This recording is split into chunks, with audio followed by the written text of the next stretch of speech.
नमस्कार प्यारे साथियों, मैं सुशील यादव आप सभी का स्वागत करता हूं। आप सभी का अभिनंदन करता हूं। कैसे हैं आप सब लोग? बहुत अच्छे होंगे, लेकिन मैं अच्छा नहीं हूं। फिर भी आप सबकी क्लास लेने के लिए उपस्थित हो गया हूं। एक खूबसूरत, जोरदार, जबरदस्ती साथियों क्लास के अंदर फटाफट से आ जाओ। तो दोस्तों, जो हमारी आज की क्लास रहने वाली है, हम इस क्लास के अंदर क्या पढ़ने वाले हैं? हिस्ट्री का। लगभग हमारी हिस्ट्री साथियों समापन की तरफ बढ़ रही है और एंसेंट हिस्ट्री हमारी बची है 7, 8, 10 क्लास में एंसेंट हिस्ट्री खत्म हो जाएगी। 8 क्लास में हो जाएगी, तो ज्यादा भी आपकी हिस्ट्री नहीं बचेगी।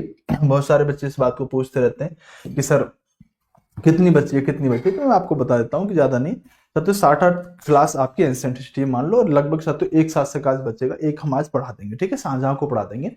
औरंगजेब बचेगा, फिर आपका एंसेंट हिस्ट्री शुरू कर लेंगे, ठीक है। आ जाओ। थोड़ा मेरी तबीयत ठीक नहीं है, बहुत ज्यादा साथियों कोल्ड हो रखा है, गला एकदम से बहुत खराब हो रखा है, बोला नहीं जा रहा, और फीवर एकदम जबरदस्त लेवल पे आ रखा है। मतलब लोग 100+ साथियों अभी टेम्परेचर चल रहा है। तो दोस्तों, हम बात करें, रीजनिंग की क्लास जो होती है सुबह 9 बजे होती है।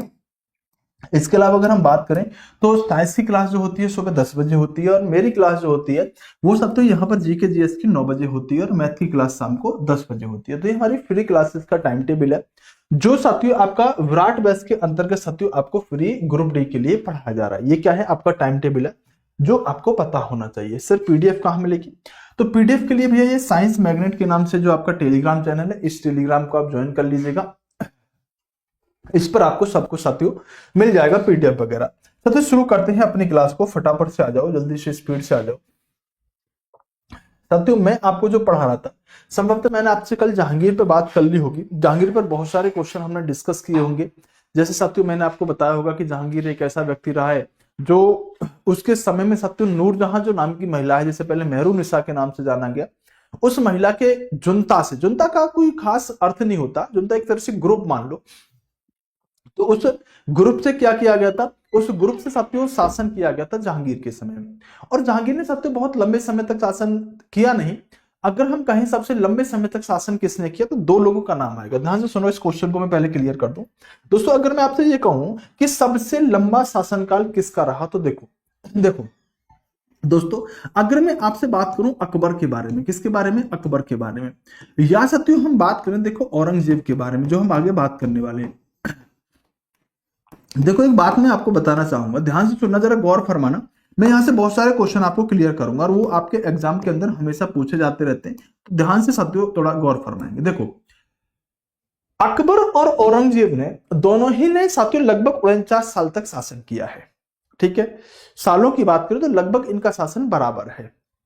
लेकिन अगर मैं आपसे कहूं कि समय के आधार पर, समय के आधार पर किसका बड़ा साम्राज्य था, मतलब टाइम पीरियड किसने ज्यादा लिया शासन करने के लिए, तो अकबर ने ज्यादा लिया, ठीक है। जैसे दोनों का 49 साल है, तो महीनों में अकबर का ज्यादा हो जाता है। लेकिन अगर मैं आपसे कहूं कि क्षेत्र के आधार पर बड़ा साम्राज्य किसका था, तो दोस्तों अकबर से भी ज्यादा बड़ा साम्राज्य औरंगजेब का हुआ करता था।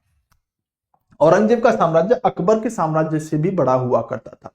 दूसरी बात देखो, इन दोनों में बहुत समानता है, अकबर और औरंगजेब के अंदर। दूसरी बात, मैंने आपसे ये कहा था कि दोनों ही शासक ऐसे हैं जिनका सतत 2 बार राज्य अभिषेक हुआ है। क्या आपको याद आ रही है ये वाली बात? मैंने क्या कहा था? जिनका 2 बार राज्य अभिषेक हुआ है। क्या हुआ है? जिनका 2 बार राज्य अभिषेक हुआ है। लेकिन ऑफिशियल रूप से औरंगजेब का 2 बार हुआ है, और वैसे अकबर का भी 2 बार हुआ था, औरंगजेब का भी 2 बार हुआ है। दिख रहा है इसमें? मतलब इनको आप एक साथ रख के कई क्वेश्चन याद करोगे, और वो क्वेश्चन पेपर के अंदर पूछे जाएंगे। दोस्तों, आपको मैंने हमेशा बताया है कि ये दोनों शासक जो हैं, इन दोनों शासकों पर एक क्वेश्चन और बनेगा, मनसबदारी प्रथा। क्या बनेगा? मनसबदारी प्रथा। पहले तो मैंने आपको सोचो मनसबदारी के बारे में बता दिया होगा, क्या होता था मनसबदारी। तो मनसबदारी अगर कहे शुरू किसने किया, देखो क्या कहे, मनसबदारी प्रथा को शुरू किसने किया, तो आप कहोगे दोस्तों अकबर ने शुरू किया। अगर कहे कि सबसे ज्यादा मनसबदार किसके समय में रहते थे, तो साथियों सबसे ज्यादा मनसबदार जो रहते थे वो औरंगजेब के समय में रहते थे। 2 बातें कही मैंने। मनसबदारी प्रथा जो दरबार के अंदर एक पद हुआ करता था, वो हैसियत औकात के हिसाब से डिसाइड होता था। तो मनसबदारी प्रथा को शुरू करने वाला व्यक्ति जो हुआ करता था, उसका नाम अकबर हुआ करता था।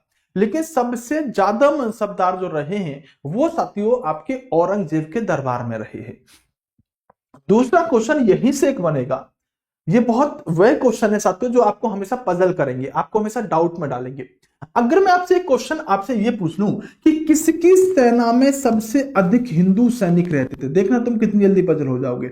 मैंने क्या कहा, एक सिंपल से क्वेश्चन का आंसर दो, और क्वेश्चन का आंसर सिर्फ इतना है कि किसकी सेना में अधिक हिंदू सैनिक हुआ करते थे, अकबर की सेना में या औरंगजेब की सेना में? बताना जरा जल्दी से।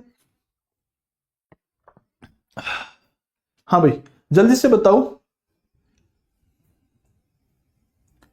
हाँ तो दोस्तों ध्यान रखना, आपको ऐसे लगेगा कि सर अकबर जो था ये हिंदू मुस्लिमों को साथ लेके चलने वाला व्यक्ति था, और अकबर जो था उसने बहुत सारे से तीर्थ कर समाप्त किया, जजिया कर समाप्त किया। औरंगजेब ने जजिया कर लगाया था, अकबर ने जजिया कर हटा दिया था।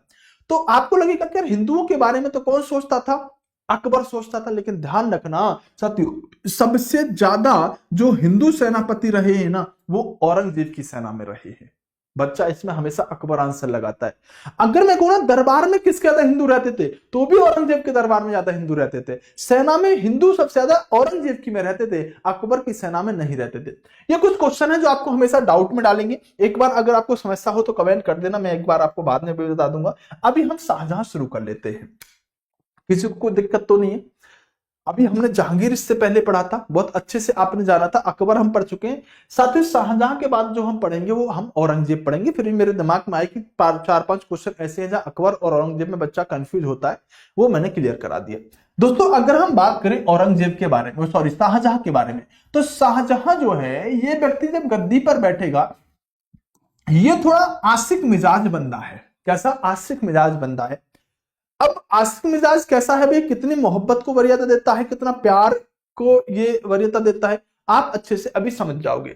1627 से 1658 तक ये क्या करता है दोस्तों, शासन किया है औरंगजेब ने। और इसके समय में क्या होता है कि इसके बचपन का नाम सत्यो खुर्रम जाना जाता है। ध्यान रखना, खुर्रम ही बड़ा होके क्या बनता है, तो खुर्रम ही बड़ा होके सत्यो शाहजहां के नाम से जाना जाता है। जिस व्यक्ति को हम शाहजहां कह रहे हैं वो बचपन में खुर्रम हुआ करता था। जो मैंने पिछली क्लास में बताया होगा कि ये दरअसल अर्जुमंद बानो बेगम से शादी कर लेता है, जो आसफ खां की बेटी हुआ करती थी, और दोस्तों जो नूरजहां की भतीजी हुआ करती थी। और अर्जुमंद बानो बेगम और शाहजहां यानी कि खुर्रम उस समय का, ये भी नूरजहां के जुनता में शामिल हुआ करता था। इस व्यक्ति के बारे में कहा जाता है कि इसने शादी जो करी वो अर्जुमंद बानो बेगम से करी, और वो आगे चल के सत्य मुमताज महल के नाम से जानी गई। 1631 की बात हुआ करती थी। अब देखना कितना साथियों ये इश्क किया करता था। 1631 की बात हुआ करती थी जिस समय मुमताज महल की मृत्यु हो गई। क्या हो गई? मुमताज महल की साथियों क्या हो गई? मृत्यु हो गई। आप जानते हैं दोस्तों मुमताज महल की मृत्यु कैसे हुई है? मुमताज महल अपने 14वें बच्चे को जन्म दे रही थी। 14वें बच्चे को जन्म देते समय मुमताज की मृत्यु हो गई।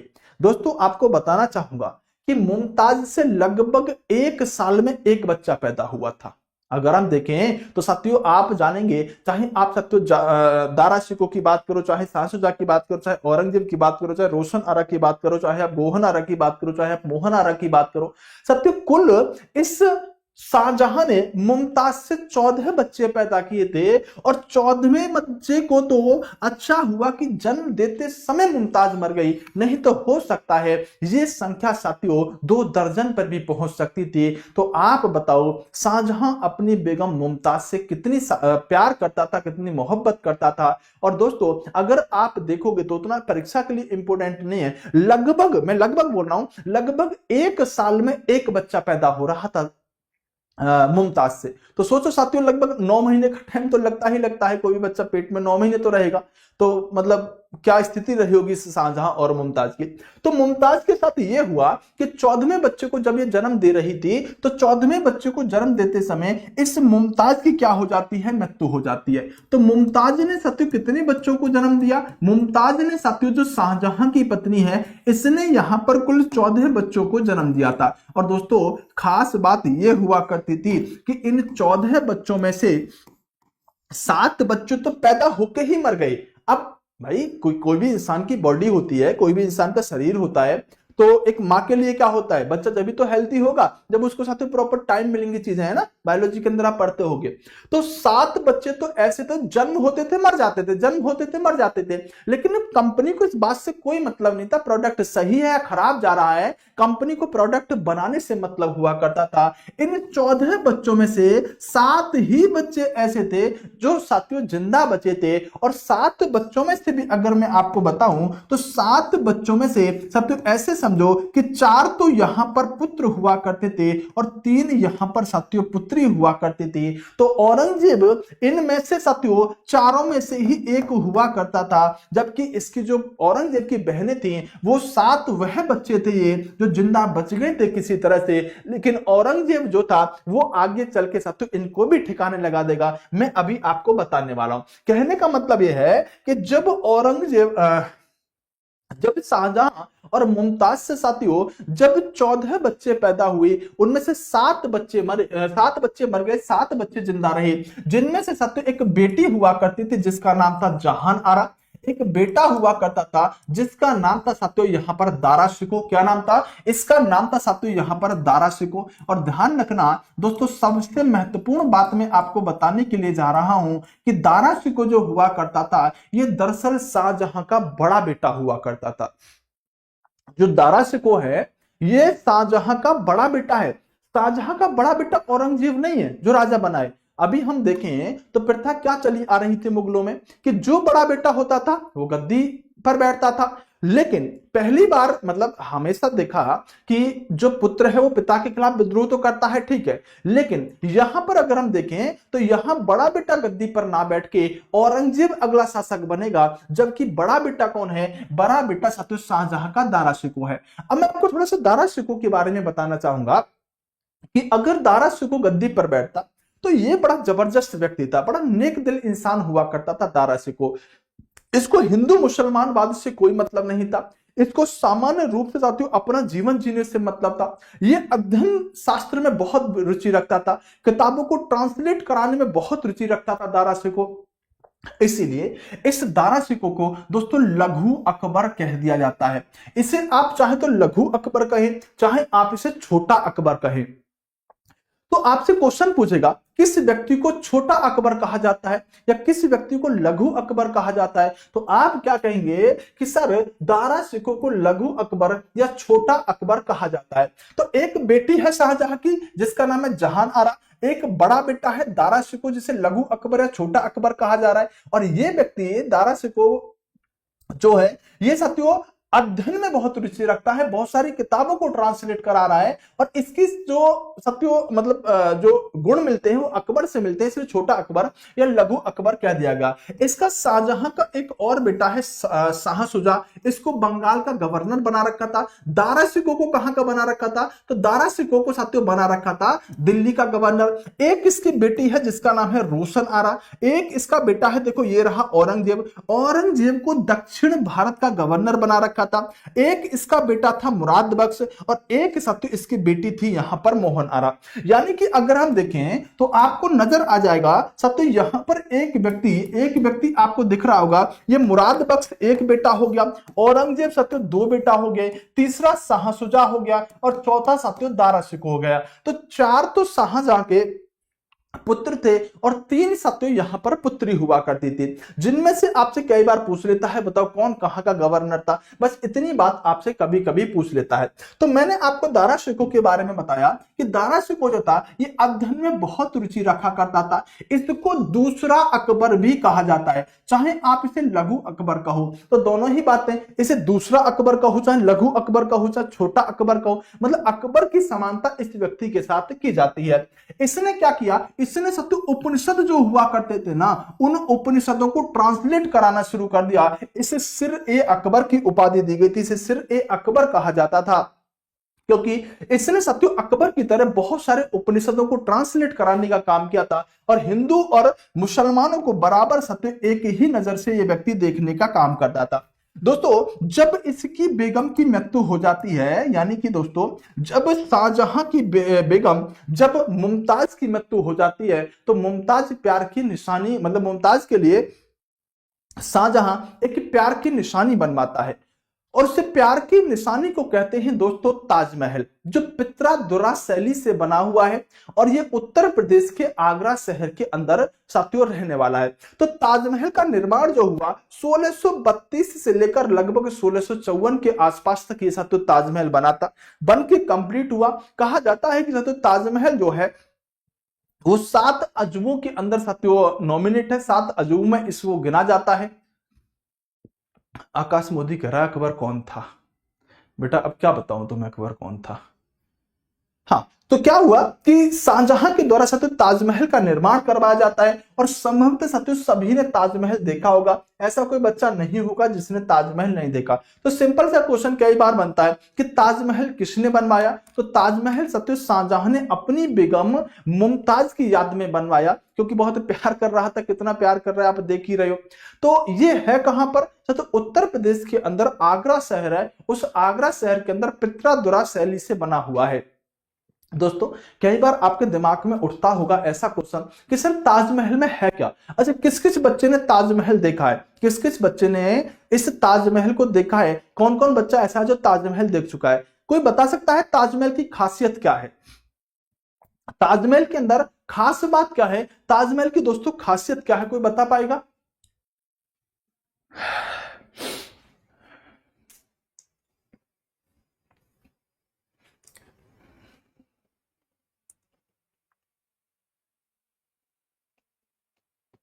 Love from Bihar, okay thank you भाई, मेरा भी बहुत बहुत प्यार आपकी बिहार की भूमि को।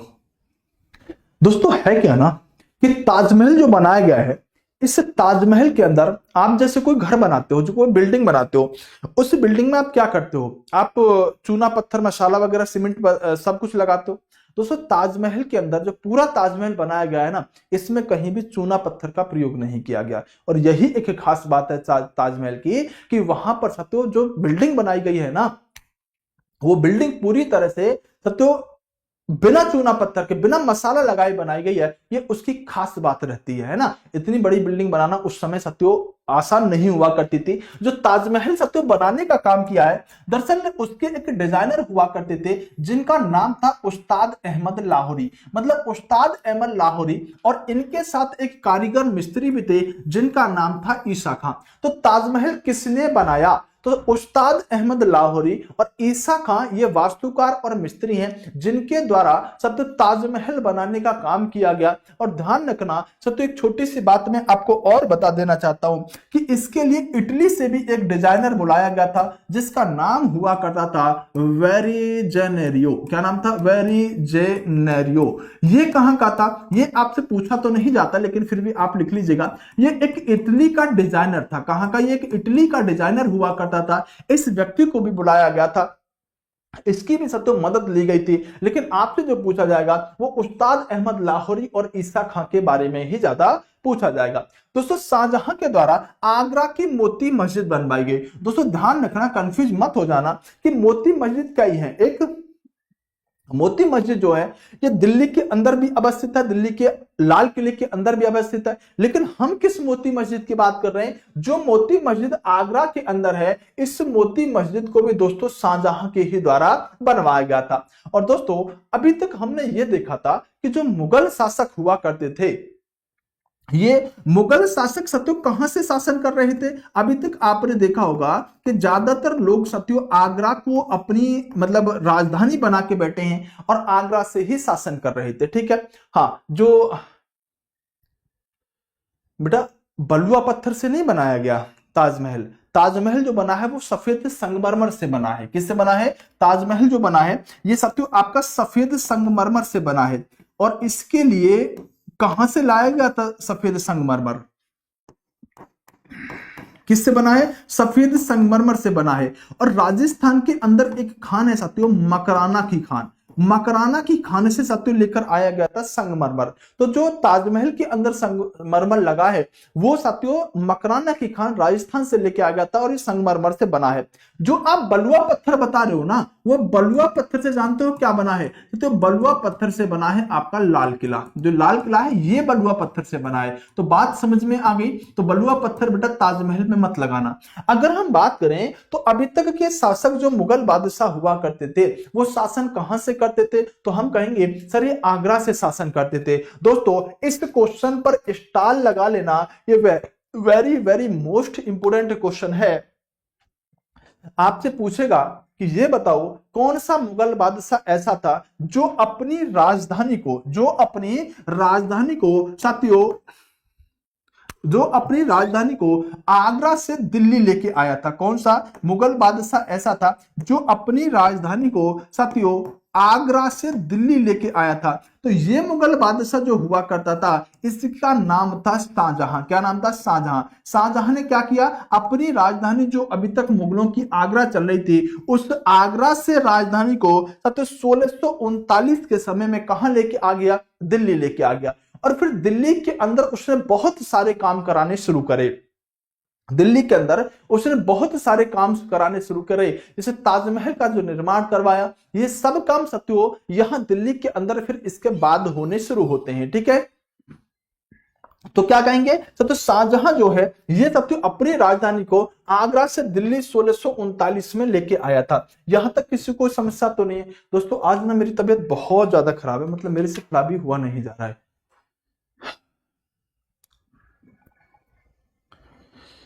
एक बच्चा कह रहा है सर मैंने बैच लिया है तो मैं वहां से पढ़ूं या फिर यहां से पढ़ूं? क्या नाम है इस बच्चे का? बेटा वो लिखेगा आगरा की या फिर दिल्ली की मोती मस्जिद। ठीक है, एक बार लिख रहे हैं सर कॉम्बो बैच लिया है तो सर वहां से पढ़ें या फिर यहां से पढ़ें, बताना प्लीज। तो मोहित मेरे भाई आप वहीं से पढ़ो, ठीक है, एप्लीकेशन में पढ़ो, जबकि बाकी टीचर आपको ये कहेंगे कि आप यूट्यूब से पढ़ो। ठीक है, वैसे तो मैं आपसे कहूं कि आप कहीं से पढ़ो, वहां थोड़ा आपको ज्यादा चीजें मिलेंगी कोर्स के अंदर, मतलब थोड़ा एडवांस चीजें मैं लेके चल रहा हूँ। पीडीएफ वगैरह भी आपकी है और नोट्स वगैरह है, टेस्ट सीरीज है, और वहां पर थोड़ा मतलब कंप्लीट डिटेल में चीजें चल रही है। ठीक है, जैसे ऐसे समझो छोड़ूंगा तो यहाँ भी कुछ नहीं, मतलब अब है क्या ना कि वो बैच जो चला रहे हैं वो ऑल एग्जाम के लिए चला रहे हैं। All exam in the sense कि आप किसी भी एग्जाम की तैयारी करो, आपको जीके जीएस में वहां कंप्लीट कर रहा हूं। जैसे साथियों वहां पर मैं लगभग साथियों 60 क्लास में हिस्ट्री पढ़ाऊंगा। यहां पर जो पढ़ाऊंगा साथियों हो सकता है कि 45 या फिर कुछ एक दो क्लास ऊपर नीचे, ये 60 से 65 भी हो सकती है। कितनी हो सकती है? ये 60 से 65 क्लास में मैं वहां हिस्ट्री पढ़ाऊंगा, यहाँ 45। तो वहां क्या है सकते हो, वहां मैं डिटेल में लेके चल रहा हूं बहुत सारी चीजों को, समझ गए ना। पेड कॉस्ट का बेटा 7 बजे क्लास होती है वहां पर। तो राजधानी वाला पॉइंट बहुत इंपॉर्टेंट है, इस पॉइंट को थोड़ा सा आप अपने दिमाग के अंदर रखिएगा, आप अपने दिमाग के अंदर रखिएगा। दोस्तों मैं आज के लिए क्षमा चाहता हूं, थोड़ा सा मेरी तबीयत नासाज है और यहाँ पे जो मतलब लाइट वगैरह है ना उससे बहुत ज्यादा एकदम से ऐसा हो रहा है माहौल, और मैं सुबह से मेरे को फीवर है, तो मैंने एप वाली क्लास भी नहीं छोड़ी थी और मेरा मन था कि मैं ये क्लास भी लूँ, चाहे छोटी क्लास लूँ। तो आज के लिए क्षमा चाहता हूं दोस्तों छोटी क्लास लेने के लिए। मैं आपको ये कल अगली जो क्लास होगी ना उसमें मैं आपका मिडिवल हिस्ट्री खत्म कर दूंगा। ठीक है, अगली जो हमारी क्लास होगी उसमें मैं आपकी मिडिवल हिस्ट्री खत्म कर दूंगा, तो आप ज्यादा परेशान मत होना। आज के लिए साथियों सॉरी, है ना। वीडियो पर लाइक वगैरह आप करना चाहो तो कर दीजिएगा।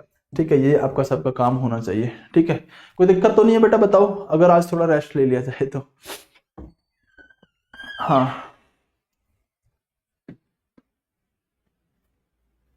वैसे आप जानते हो कि मैं मतलब सामान्य स्थितियों में रेस्ट नहीं लेता। जब से हमारी क्लास स्टार्ट हो रही होगी शायद मेरा रेस्ट कोई रहा हो, है ना। कंटिन्यू मेरी ये वाली क्लास हमेशा कंटिन्यू रही है।